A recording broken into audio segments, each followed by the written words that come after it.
চলতে চলতে চলতে চলতে ফজরের সময় আমার দয়াল নবীর মসজিদে নববীর মধ্যে পৌঁছে গিয়েছে।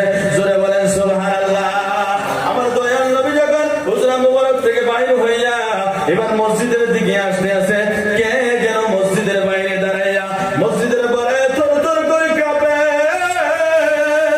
আল্লাহ নবী রাহমাতুল লিল আলামিন ডাক দিয়ে বলেছে, কে রে তুমি, কে তুমি, কে এত সকালবেলা পরনের মধ্যে কাপড় নাই, তুমি কি জন্য এই জায়গার ভিতরে দাঁড়াইয়া দাঁড়ায় কাঁদতে আসো?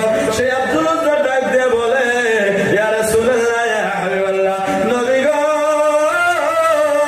ইয়া রাসূলুল্লাহ, আপনার একজন আশিক, আপনার একজন পাগল আমি আব্দুল উজ্জা। ইয়া রাসূলুল্লাহ, আপনার প্রেমের কারণে আমার চাচা বলেছে তোমার ধন দৌলত নিয়ে নেওয়া হবে, তোমার কাপড় কার নিয়ে নেওয়া হবে। আমি আমার চাচার কাছে এলান করে দিয়েছি, ইসলামের জন্য যদি আমার টাকা পয়সা নিয়ে নাও, ইসলামের জন্য আমার যদি কাপড় নিয়ে নাও, ধন দৌলত সবকিছু নিয়ে নাও, নবীর প্রেমের কারণে যদি আমার টাকা পয়সা ধন দৌলত সারা দুনিয়া সবকিছু যদি কোরবান করে দিতে হয়, নবী গো আমি এলান করে দিয়েছি আমি সবকিছু কোরবান করতে রাজি, আমার দয়াল নবীর দরবার ছেড়ে দিতে আমি রাজি না। ভাইরা আমার, সময় শেষের দিকে চলে গেছে।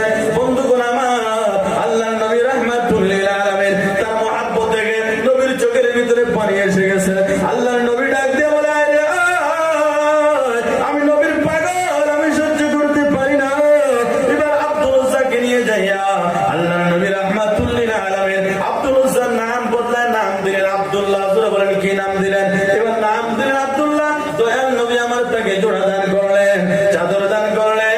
আল্লাহ নবীর কাছে এবার দোয়া চাইতেছে, ইয়া রাসূলুল্লাহ, ইয়া হাবিবাল্লাহ, আল মুখতাসার নবী গো, আপনি আমার জন্য দোয়া করে দেন, আমি যাতে যুদ্ধের ময়দানে শহীদ হয়ে যাই, আমি যাতে যুদ্ধের ময়দানে যাই, ইসলামের জন্য শহীদ হয়ে যাইতে পারে। আল্লাহ নবী রাহমাতুল লিল আলামিন দোয়া করতেছে, আমার আল্লাহ, আমার আব্দুল্লাহর রক্ত আমি কাফেরদের উপরে হারাম করে দিলাম। সুবহানাল্লাহ। হযরত আব্দুল্লাহ ডাক দিয়া বলতেছে, ইয়া রাসূলুল্লাহ, ইয়া হাবিবাল্লাহ, আল্লাহর নবী গো, না না না, আমি আপনার কাছে এই দোয়া চাই না, নবী গো, ইয়া রাসূলুল্লাহ, আপনি আমার জন্য দোয়া করেন, আমাকে যেন আল্লাহ রাব্বুল আলামিন যুদ্ধের ময়দানে শাহাদাতের মরণ দেয়, শহীদ যাতে হইতে পারে। আল্লাহর নবী রাহমাতুল লিল আলামিন ডাক দিয়ে বলে, হে আব্দুল্লাহ, তুমি যদি যুদ্ধের ময়দানে যাওয়ার পরে, তুমি যদি জোরেও মারা যাও, যুদ্ধের ময়দানে যাওয়ার পরে জোরেও মারা গেলে তুমি শহীদ, তোমার শহীদ শাহাদাতের মরণ হবে, শহীদ মরণ হবে। পুরা থেকে পড়ে যায় যদি তুমি দুনিয়া থেকে বিদায় হয়ে যাও, তুমি শাহাদাতের মরণ হবে। এই কথা বলে নবী যখন যুদ্ধ থেকে ফিরে আসবে, ওই যে রাস্তার ভিতরে আব্দুল্লাহর জ্বরটা বেড়ে গেল, তার অনেক জ্বর এসে গেল, জ্বরের মধ্যে কাঁপতে আছে।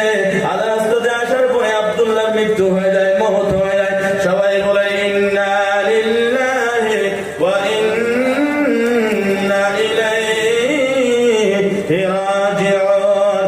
বন্ধুগণ আমার, আল্লাহ নবী রাহমাতুল লিল আলামিন সাহাবায়ে কেরামদেরকে ঘোষণা দিলেন, সাহাবারে, তোমার ভাই আব্দুল্লাহ দুনিয়া থেকে বিদায় হয়ে গেছে, তাকে গোসলের ব্যবস্থা করো, তাকে কাফন দেওয়ার ব্যবস্থা করো।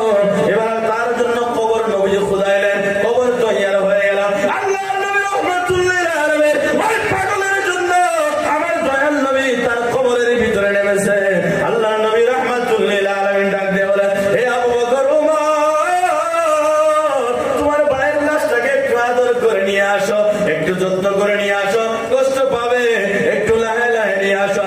এবার ওই আব্দুল্লাহকে কবর দেওয়ার পরে মাটি দেওয়া হলো। আল্লাহ নবী আল্লাহর দরবারে হাত বাড়াইয়া ডাক দিয়েছেন, আমার আল্লাহ